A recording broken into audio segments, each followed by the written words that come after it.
ng mga nagbabagang balita. 100,000 halaga ng droga at baril nasamsam sa tatlong magkakahiwalay na anti-illegal drug operation ng PNP sa Camarines Sur. Higit 300 aplikants ang dumalo sa 2-day mass hiring ng Green Centro at Camsur Peso para sa paglulunsad ng eco-friendly ride-hailing sa probinsya. Mga DRR personnel sa iba't ibang LGU sa Camsur kumasa sa Rescue March ng Edmero.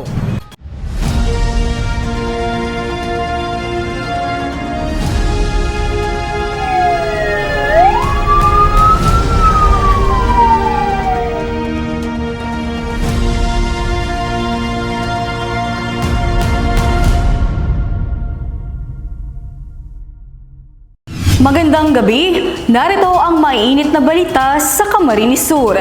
Sunod-sunod na anti-illegal drug operations ng mga pulis sa iba't ibang bayan sa Camarines Sur nagresulta sa pagkakaaresto ng ilang sospek at pagkakasamsam ng hinihinalang illegal na droga at baril. Sa nabu-arestado sa search warrant operation nitong Hulyo 30, ang 50 anyos na suspect na kinilalang si alias Jovi na itinuturing na street-level individual. Nakuha sa kanya ang isang kalibre 38. Nakuha sa kanya ang isang kalibre 38 na baril, mga bala, drug paraphernalia at hinihinalang shabu na tumitimbang ng 8.2 gramo na may tinatayang halaga na 54,536 pesos. Sa Milaor naman, naaresto sa bypass operation ng madaling araw ng Hulyo 30 ang isang lalaki at isang babae na kapwa taga Minalabak. Nasamsam sa kanila ang hinihinalang shabu na tinatayang nagkakahalaga ng 44,200 pesos at hinihinalang marijuana na may halagang 1,944 pesos. Nasamsam sa kanila ang hinihinalang shabu na tinatayang nagkakahalaga ng 44,000 pesos. Nasamsam sa kanila ang hinihinalang shabu na tinatayang nagkakahalaga ng 44,200 pesos at hinihinalang marijuana na may halagang 1,944 pesos. Samantala nitong Hulyo 27, naaresto rin sa bypass operation ng Bula Municipal Police Station ang isang 46 anyos na lalaking residente ng barangay Palsong, Bula. Nakumpiska sa kanya ang hinihinalang shabu na tumitimbang ng 6.6 gramo at may tinatayang halaga ng 44,880 pesos. Ayon kay Police Captain Junel Sia, Acting Chief of Police ng Bula PNP, ito ang ikalimang anti-illegal drug operation sa bayan ngayong buwan at magpapatuloy ang kanilang mga operasyon laban sa illegal na droga. Samantala, maharap ang mga suspect sa kasong paglabag sa Republic Act 9165 o ang Comprehensive Dangerous Drugs Act of 2002. Para sa mas accessible at smooth travel sa 1st District Camarines Sur, Governor Elry Villafuerte isinusulong ang pagsasagawa ng Tagkawayan Sipokot Bypass Road at Ragay del Gallego Road. Sa ulat ni Jem Garcia.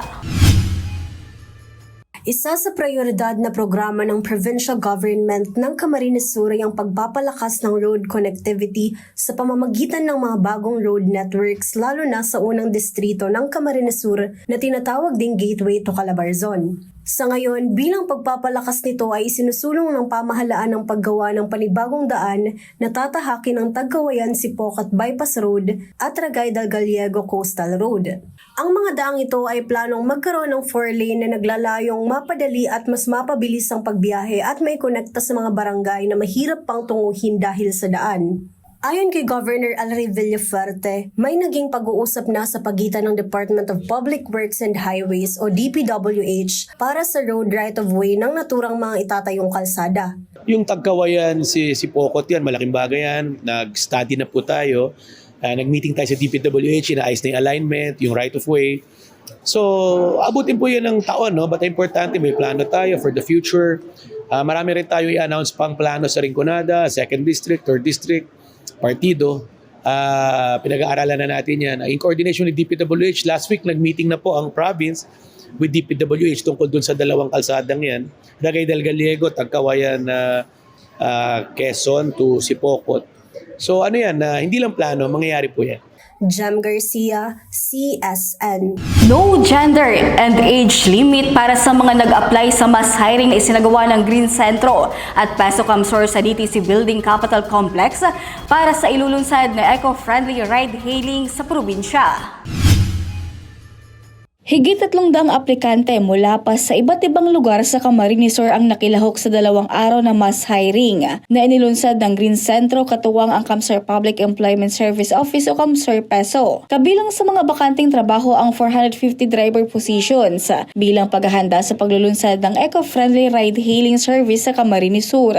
May back office positions din.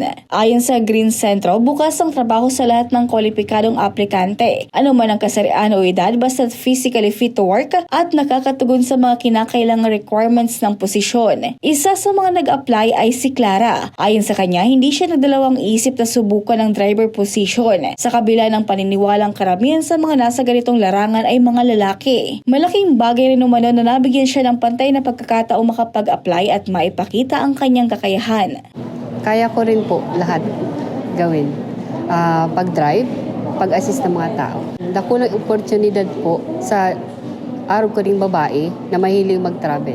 Sa mga gusto pong matry, wag po kayo mahihiya na mag-apply.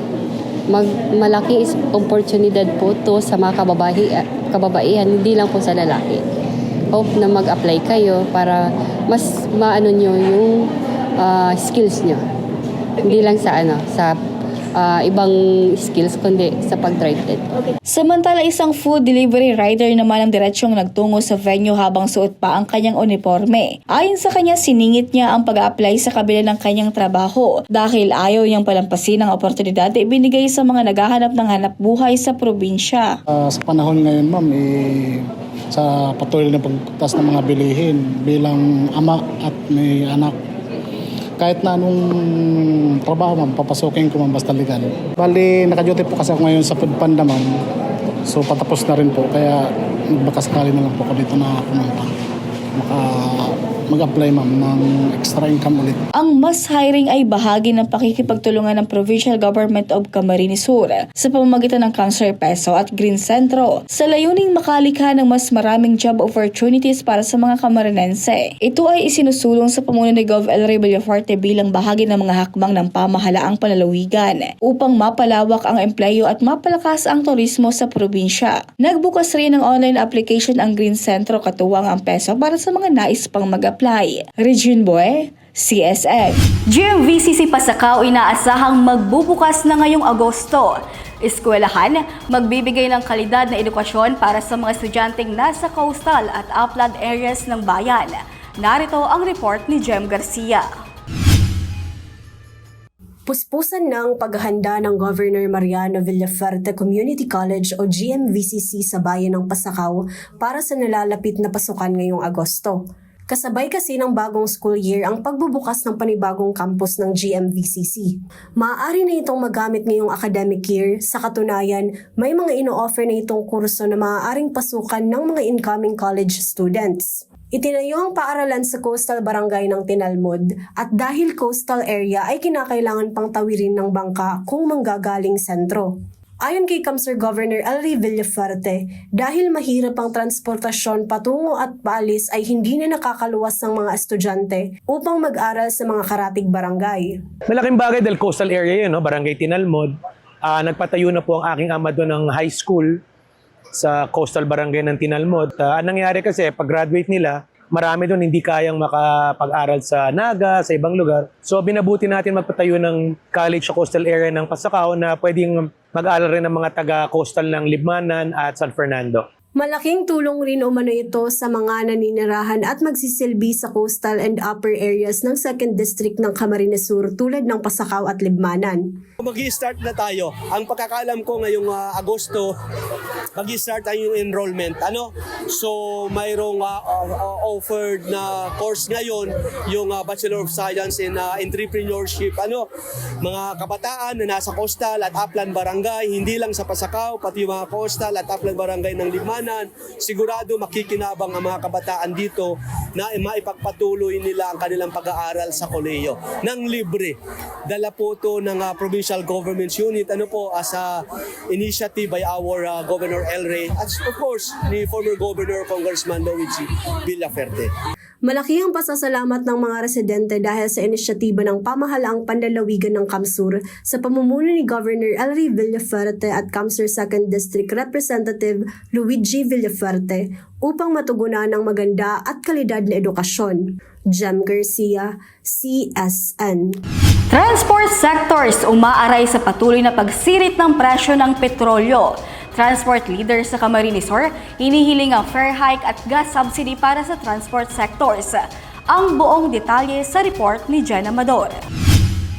Sumisirit na naman ang presyo ng petrolyo kaugnay pa rin ang nagaganap na sigalot sa ibang bansa. Ilang transport group umaaray sa taas presyo at hinihiling na maipatupad ang taas pasahe sa bansa at ipagpatuloy ang gas subsidy. Sa totoo po kuya, mayo man kami magiginibot, talagang iyong magaro yan ang kang kuyan dahil ako control baga kang sa tuyang gobyerno ang paglangkaw kang fuel increase.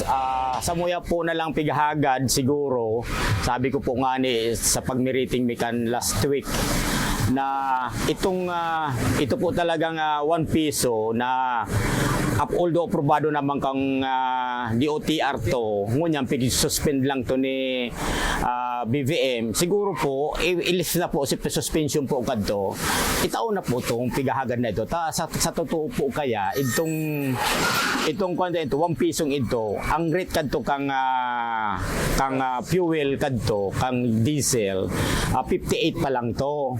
Ngunyan sabi ko ngunyan halangkaw na po baga na nasa 90 plus na ngunyan, siguro po pira kadtong 1 pisong ito, ito na lang itaw pag-resi itong subsidy sa 10 liters discount per liter, 10 pesos per liter discount.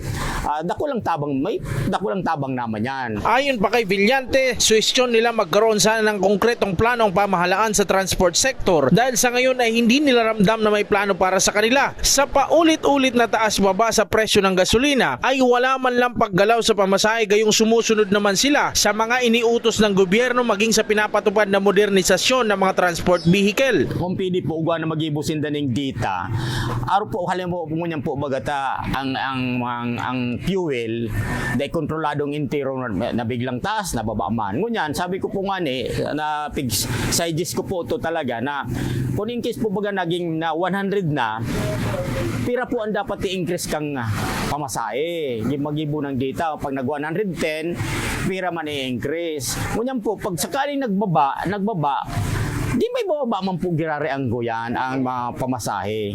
Garo, temporary lang yan. Dapat mo may data na po sinda kayan.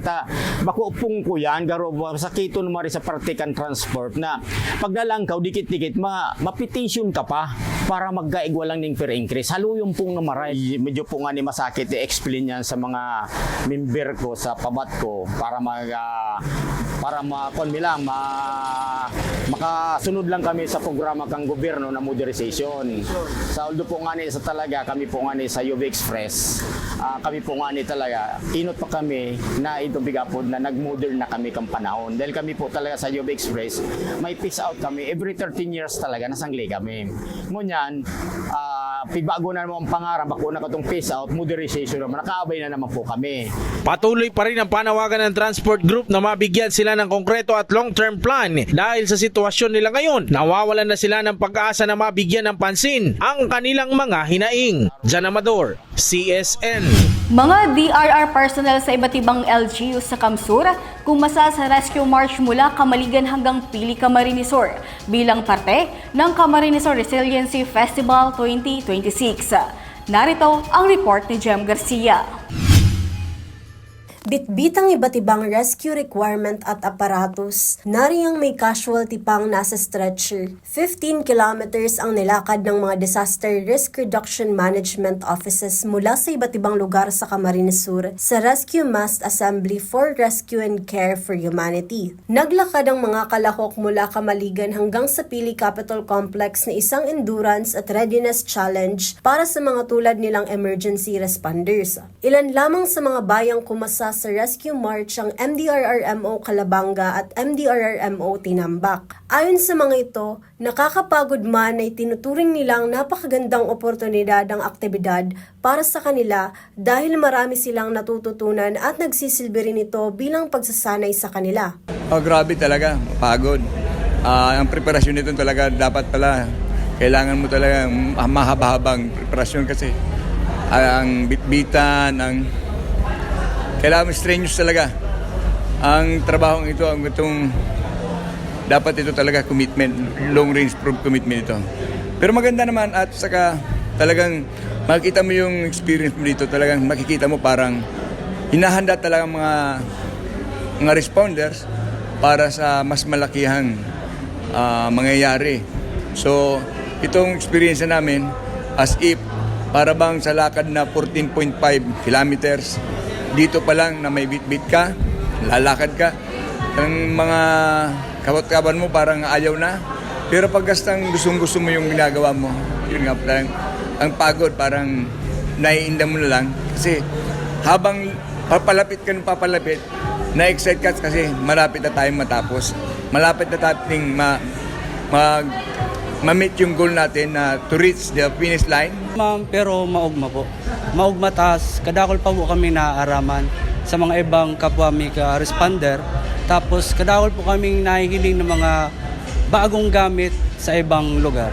Kwento nila, nag-enjoy umano sila sa mga aktibidad na inilatag ng probinsya bilang bahagi ng Resilience Festival ng Camarines Sur kaugnay ng National Disaster Resilience Month. Sa pagtatapos ng month-long activity na ito ay baon umano nila ang kanilang mga natutunan upang mas maging handa sa pagharap ng anumang kalamidad at sakunang darating sa kanilang komunidad. Kaya naman nagpapasalamat ang mga kalahok sa programang ito ng pamahalaang panlalawigan, inaasahan pa nila na magpapatuloy ang ganitong klaseng programa ng probinsya na higit na malaki ang ambag sa kaligtasan ng bayan at ng mga residente. Dakulang pasalamat po sa probinsya at nagkauba po sindang eventing arog kani. Nagpapasalamat man po kami sa Tinambak, MDR, sa HEDMI, sa Mayor, sa probinsya po. Message ko sa province, huwag natin itigil to. Patuloy lang natin gawin to. At in times mas marami ang magiging handa. Kung nakita natin mas dumadami yung nagpa-participate, mas marami ngayon. Kita mo naman barangay, mga volunteers, mga MDRRMO, yung mga MDRRMC nandito nagkakaisa tungo sa kapagkahanda, preparedness ng ating Kamsur sa Big One. Jem Garcia, CSN. At yan ang mainit na balita sa Camarines Sur. Ako si Regine Boy, Diyos mabalos at salamat sa pagtitiwala.